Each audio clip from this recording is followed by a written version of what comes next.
So hello guys, this is Vivek sir. मैं आपके अपने चैनल यूट्यूब के स्टडी क्लासेस में आपका स्वागत करता हूं। आज मैं आप लोगों को टेंस में और प्रेजेंट इंडेफिनिट को स्टार्ट करने जा रहा हूं। वो भी आपको जितना पढ़ाऊंगा आप टेंशन मत लीजिए। जितना भी कोई भी एग्ज़ाम हो, आज कोई भी एग्ज़ाम देने जाओगे आप, चाहे वो एसएससी हो, चाहे वो अपना व्यापम हो, व्यापम में भी कई प्रकार के होते हैं, कोई भी क्वेश्चन बाहर नहीं जाएगा।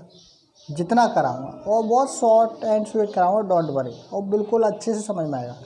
सो let we start present indefinite. Present simple में हम पढ़ेंगे। अब पहला पॉइंट अगर मैं बात करूं सबसे पहले, तो this tense is used generally used to denote habit, custom, practice and repeated acts and normally express by the verbs, जैसे एक्स, often, seldom, usually, sometime, some, always, normally, generally, never, frequently, rarely and daily। यानी अगर किसी भी इस tense का use कहाँ पर किया जाता है, जहाँ पर किसी हैबिट यानी आदत को बताया जाए, या कस्टम यानी रीति रिवाज को बताया जाए, या बार बार कोई होने वाली घटना को बताया जाए, ऐसी घटनाओं का बार बार जो होती रहती हैं उनको बताया जाए, तो ऐसे टेंसों में इसका यूज़ किया जाता है। और इसके लिए जब भी कोई भी इनके लिए एक्सप्रेस करने वाले कुछ वर्ब्स होते हैं, एडवर्ब्स होती हैं, जो सामान्यतः often, seldom, usually, sometime, always, generally, normally, never, frequently, rarely and daily, ये कुछ एडवर्ब्स होती हैं। इन क्रिया विशेषणों का अपना क्या होता है, एक्सप्रेस होता है, यानी ऐसे इनको कुछ दर्शाया जाता है जिससे हमें पता चलेगा कि ये अपना क्या है, प्रेजेंट इंडेफिनिट सिंपल वाला सेंटेंस है, वो टेंस है। तो जैसे मैं एक एग्जांपल लेना जैसे एग्जांपल लें, तो एग्जांपल से मैंने एक एग्जांपल दिया, he lives in the heart of city. यानी ये मैंने कहा कोई ये क्या अपना, he lives in the heart of city, यानी वो है शहर के बीचों बीच रहता है, यानी हृदय में। हृदय मतलब बीचों बीच रहना।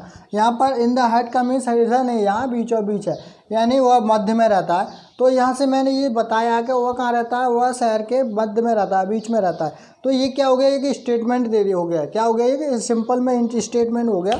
तो हम बताया ये क्या अपना स्टेटमेंट है, ठीक है। सेकेंड है, अगर मैं एग्जांपल लूँ तो जैसे मैंने ले लिया, क्या हुआ, हर किसी पर विश्वास कर लेता है। तो जैसे he believes everybody, he believes, या ही कोई भी ले लो,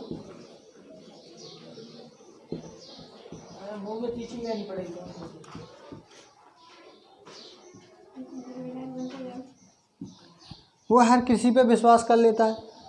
तो यहाँ पर देखो, अब मैं अगर बात करूँ ही, अगर मैं इसमें किसी का यूज करूँ, जैसे ही यूजली बिलीव्स एवरीबॉडी, क्या अगर मैं यहाँ पर अगर मैं बात कर दूँ ही बिलीव्स, तो बिलीव से पहले मैं अगर बात करूँ तो ही यूजली, अगर मैं यूजली का यूज कर रहा हूँ, ही यूजली बिलीव्स एवरीबॉडी। अब मैंने बताया यहाँ से जो अपना इनमें ये कुछ एक्सप्रेशन होता है, नॉर्मली, सॉरी ये क्या है, ऑप्शन, सैडम, और ये यूजुअली, समटाइम, एडवर्ब, जो ऑलवेज, जनरली, नॉर्मली, ये जिस अब इन शब्दों का यूज़ किया मैंने, ये इसमें तो नहीं था, बट यहाँ से मैंने ये कर दिया। तो यहाँ से ये इसका सेंटेंस को अगर मैं यहाँ से हटा दूँ तो गलत हो गया। तो ये हटा नहीं सकते, क्यों, सिंपल। अगर मैं यहाँ इसकी जगह मैं ये कर दूँ तो यहाँ से हटा दिया, तो ये क्या है, ये अपना बन गया क्या, प्रेजेंट का ही है, लेकिन ये बहुवचन बन गया। अगर मैं यहाँ से इसको वर्ब को चेंज करना चाहूँ, जैसे मैंने किया, मैंने शर्ट का कर दिया है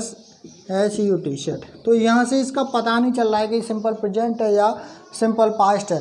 तो दोनों ही सही मानेंगे। लेकिन अगर मैं यहाँ से अगर इसको अगर ऐसे किया, जैसे ही की, जैसे मैंने ये कहा, तो यहाँ से हमें पता चलेगा क्या कि ये अपना क्या है, ये अपना सिंपल है। क्या, ये अपना सिंपल है, यस और यस बताएगा, ठीक है। ऐसे ही मैंने यहाँ से ये एक्सप्रेस किया यूजुअली, तो यूजुअली क्या है अपना, यूजुअली अपनी एक एडवर्ब है, तो इसका यूज़ किया, तो यहाँ से हमने पता चला कि ये यूजुअली हो रहा है। तो यहाँ से पता चला कि अपना क्या है, अपना प्रेजेंट सिंपल टेंस है, ठीक है।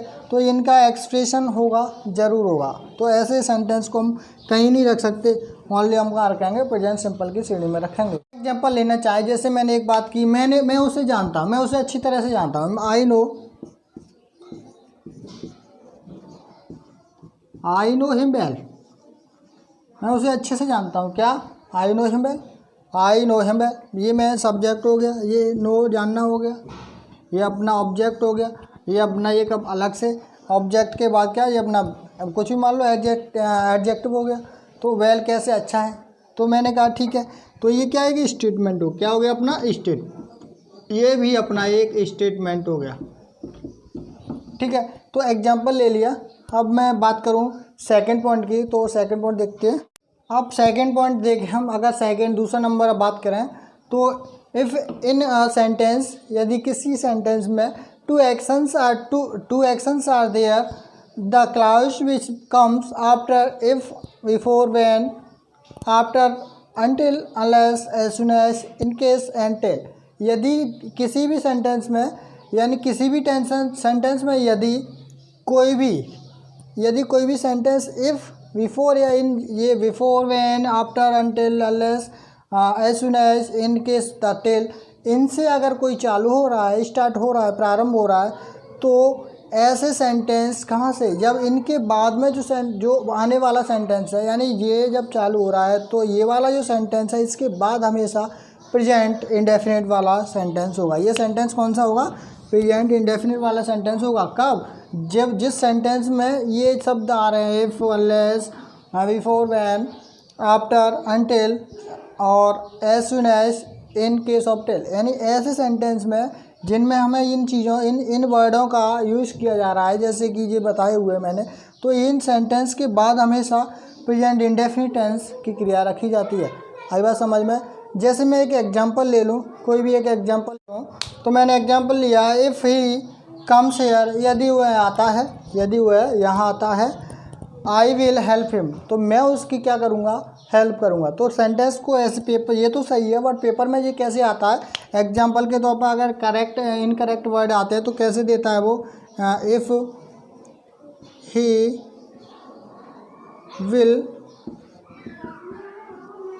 Come here, I will help him. तो इसका मीन्स ये होता है, यदि वह यहाँ आएगा, क्या विल मीन्स लगा, तो यदि वह यहाँ आएगा तो मैं उसकी हेल्प करूँगा। लेकिन यहाँ पर ये बताया इफ़, यहाँ जब ये वर्ड जब आते हैं तो ये वाला सेंटेंस हमेशा कहाँ से आता है, प्रेजेंट इंडेफिनिट का होता है। तो यहाँ से हम क्या करेंगे, इसको हटा देंगे और इसमें एस और ई एस लगा देंगे। यहाँ ई है तो एस लगा देंगे, यानी कम्स लगा देंगे, जैसे ये हो गया। आया बात समझ में। तो ये वाला सेंटेंस विल के साथ गलत था, ये अपना बिल्कुल सही है। ठीक है, ऐसे ही अगर कोई भी सेंटेंस ले लूँ, जैसे अगर एग्जांपल सेकंड वाला दूसरा ले, तो बात करी मैंने, as soon as I will reach Bhopal, यदि मैं भोपाल पहुँच जाऊँगा, comma I will inform you, यदि मैं भोपाल पहुँच जाऊँगा तो मैं तुमको इन्फॉर्म कर दूँगा, सूचित कर दूँगा, यानी सूचित, यानी मैं आप लोगों को बता दूँगा। तो ये यहाँ पर ये क्या है, इफ़, एज सून एज, यानी ये वर्ड लगे हुए हैं, मैंने आपको ऊपर बताया है, यहाँ पर ये बताया एज सून एज, अनटिल, ये शब्द बताए हैं। तो ये क्या होता है, हमेशा प्रेजेंट इंडेफिनिट पे होता है। लेकिन ये क्या है अपना, ये तो फ्यूचर में, तो ये गलत है ना, बिल्कुल गलत है, एब्सोल्युटली बिल्कुल गलत है। तो हम इसको सही कैसे करेंगे, तो एज सून एज आई क्या रीचेस, गलत है, रीचेस नहीं, रीच, क्योंकि यहाँ क्या है, यहाँ पर ही था, पहले वाले में क्या था, ही था, इसीलिए एस ई एस लगाया था। लेकिन ये क्या बहुवचन है, इसीलिए यहाँ एस ई एस नहीं लगाए। प्रेजेंट सिंपल में एक वचन के साथ एस और एस लगता है, पता है ना, मैंने बताया था पिछली वाली वीडियो में। तो यहाँ से मैंने कहा reaches Bhopal, I will inform you. ठीक है, तो यहाँ से हम इसको विल को हटाएंगे, विल को हटा के यहाँ पर हम इसको प्रेजेंट सिंपल का बनाएंगे। अब नेक्स्ट पॉइंट देखें अपन, तो मैंने यहाँ से देखा, हम लोग देखते हैं क्या कि यूनिवर्सल ट्रुथ के लिए भी, यानी जो ब्रह्मांडीय सत्य होते हैं, सर्वदा सत्य होते हैं, यानी सत्य बातों के लिए जो एक्चुअली में होते हैं। जैसे मैंने बात की कि पृथ्वी अपनी चक्कर लगाती है, मैंने कहा सूर्य पूर्व से निकलता है, मतलब इसको हम असत्य नहीं बात कर सकते। मतलब जो डेफिनेट होता है, फिक्स होता है, जो होता है तो होता है, इसमें हम कोई चेंजेस नहीं कर सकते। तो ऐसे टेंसों के लिए हम क्या करते हैं, प्रेजेंट इंडेफिनिट टेंस का यूज़ करते हैं। जैसे मैंने कोई एग्जांपल लिया, जैसे पृथ्वी का ही ले लिया, the earth moves around the sun, या सूर्य के चक्कर लगाती है। तो मैंने ऐसे ही कोई एग्जांपल ले लिया, मैंने इस एग्जांपल लिखा the earth moves around the sun, यानी सूर्य के चक्कर लगाती पृथ्वी, यानी पृथ्वी सूर्य के चक्कर लगाती है यानी घूमती है। आई बात समझ में। ऐसे ही मैं एक एग्जांपल और ले लूँ, जैसे मैंने आप लोगों को ये बचपन से पढ़ाया, बचपन से क्लास 10th में भी या लोकल क्लास में भी पढ़ाया जाता है, जैसे कि द सन सेट, एक वचन है इसीलिए मैंने इसमें एट्स लगा दिया। हाँ, और अगर मैं बात करूँ निकलता है राइसेस, तो मैं राइस कर सकता हूँ, तो RISES राइसेस इन द ईस्ट, यानी कहाँ से, सूर्य कहाँ से निकलता है, पूर्व से निकलता है। एंड सेट, इसमें भी ऐसा लगाना पड़ेगा क्योंकि ये एंड का दूसरा सेंटेंस जोड़ रहा हूँ मैं, इसी की बात हो रही है। एंड, और सूर्य कहाँ डूबता है, इन द वेस्ट, यानी सेट्स इन द वेस्ट। आई बात समझ में। तो एक एग्जांपल ये ले लिया, ऐसे ही कोई भी एक एग्जांपल और ले लेता हूँ, जैसे कि सप्ताह में कितने दिन होते हैं, 7 डेज होते हैं। तो मैंने ऐसे ही एक एग्जांपल ले लिया, there are 7 days in a week. एक सप्ताह में कितने दिन होते हैं, 7 दिन होते हैं। ऐसे ही कोई भी एग्जांपल ले लो जो सर्वा सत्य होते हैं, इनको हम कोई चेंजेस नहीं कर सकते। तो ऐसे सेंटेंस को हम क्या कहते हैं, यूनिवर्सल ट्रुथ वाले सेंटेंस, वो टेंस। और ऐसे टेंस को हम कहाँ करते हैं, प्रेजेंट इंडेफिनिट में यूज़ किया जाता है। ठीक है, तो अब बात करें नेक्स्ट पॉइंट की। तो कुछ वर्ब्स ऐसी होती हैं, कुछ क्रियाएँ ऐसी होती हैं जो हमेशा क्या प्रेजेंट सिंपल टेंस में यूज़ की जाती हैं। जैसे मैंने कोई जो क्रिया मतलब वर्ब्स ले लें, जैसे सी, हियर, अंडरस्टूड, और भी होती है अपीयर, मतलब ऐसी ये वर्ब्स होती हैं। तो इनको हमेशा प्रेजेंट सिंपल में यूज़ किया जाता है। तो देखो मैं लिखता हूँ ये वर्बों को, कौन कौन सी वर्ब्स होती हैं, लेट भी देखो ये। तो वर्ब्स की बात करूँ तो ये वर्ब्स हैं कुछ, hear, see, smell, understood, seem, appear, remember, forget, have, यानी ये कुछ ऐसी वर्ब्स हैं, ऐसी क्रियाएं हैं जो हमेशा क्या, जो सामान्यतः कहाँ होती हैं, इसी टेंस में, मतलब सिंपल प्रेजेंट टेंस में ही यूज़ की जाती है। यहाँ समझ में आया। यानी ये वर्ब्स हैं see, hear, smell, understood, seem, appear, remember, of, forget and अपना हैव। ये कुछ वर्ब्स होती हैं जो सामान्यतः कहाँ की जाती है यूज, प्रेजेंट सिंपल यानी प्रेजेंट इंडेफिनिट वाले सिंपल में यूज़ की जाती हैं। तो मैं एक एग्जांपल लेना चाहूँ, जैसे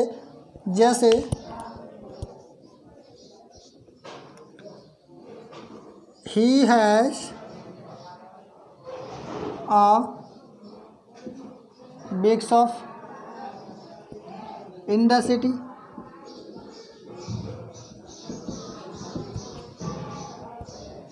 उसके पास क्या है, उसके पास एक बड़ा शॉप है, यानी एक दुकान, शॉप मत दुकान, बड़ा सा एक शॉप है। कहाँ पर, दुकान, यानी शहर में, एक शहर में उसके पास एक बड़ी शॉप है, यानी बड़ी दुकान है। ऐसे ही कोई भी एक एग्जांपल और लेता हूँ मैं। तो जैसे मैंने कहा, आई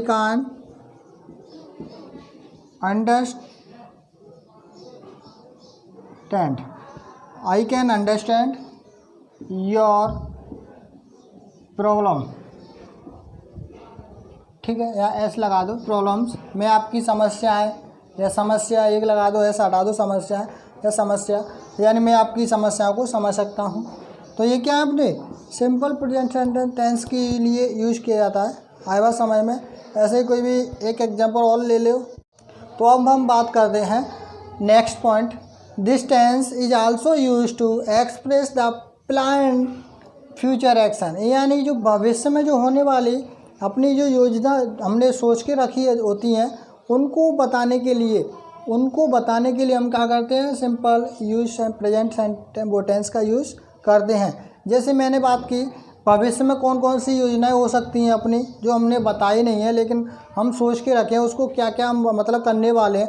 जैसे मैंने बात की, तो अब हम बात करते हैं एग्जाम्पल की। जैसे मैंने एग्जाम्पल लिया, आई गो टू भोपाल 10 फरवरी, यानी 10 फरवरी यानी मैं 10 फरवरी को कहाँ जाऊँगा, भोपाल जाता हूँ। मतलब मैं हमेशा, यानी मैंने बताया मैं भोपाल जाता हूँ। कब जाता हूँ, कोई टाइम फिक्स है, मैं भोपाल कब जाता हूँ, मैं कहाँ जाता हूँ, कब जाता हूँ, कैसे, मतलब टाइम फिक्स है। तो मैं भोपाल जाता हूँ कब, 10 फरवरी, 10 फरवरी को भोपाल जाता हूँ हमेशा। मतलब बात की जाए तो मैंने बाबा ऐसे, चलो इसको छोड़ो, इसको देखते हैं, अभी इसको समझ में आएगा जल्दी। जैसे मैंने बात की कोई स्कूल है या कोई कॉलेज है, तो मैंने बताया दिस इंस्टीट्यूट या द इंस्टीट्यूट रीओपन मतलब दोबारा से चालू होना, यानी हर साल रिसाइकिल चलता है, वैसे ही ओपन होना मतलब खुलना।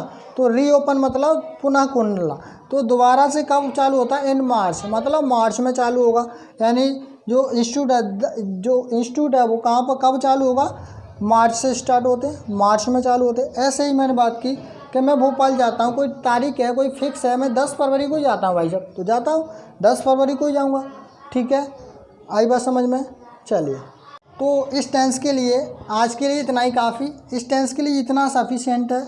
कोई भी एग्ज़ाम हो और भी पढ़ा सकता हूँ, लेकिन कोई बात नहीं, अभी आज के लिए इतना ही काफ़ी है। तो अभी मैं इसको बंद कर रहा हूँ, मतलब पढ़ाना आज। अभी मैं थोड़ा सा बात बताता हूँ आपको।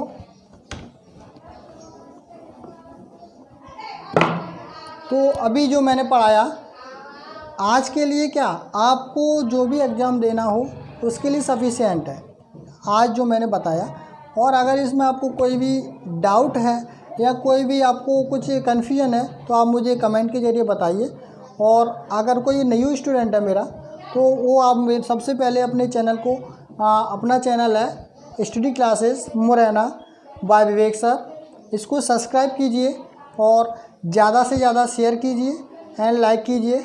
और शेयर करना मत भूलना, क्योंकि जो आप लोग तो चलो पढ़ रहे हो, लेकिन आजकल इस लॉकडाउन के दौर में कुछ बच्चे घरों में ही हैं, अभी उनको पता ही नहीं है।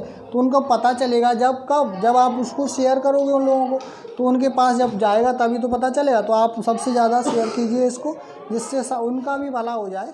हाँ, चलिए ठीक है।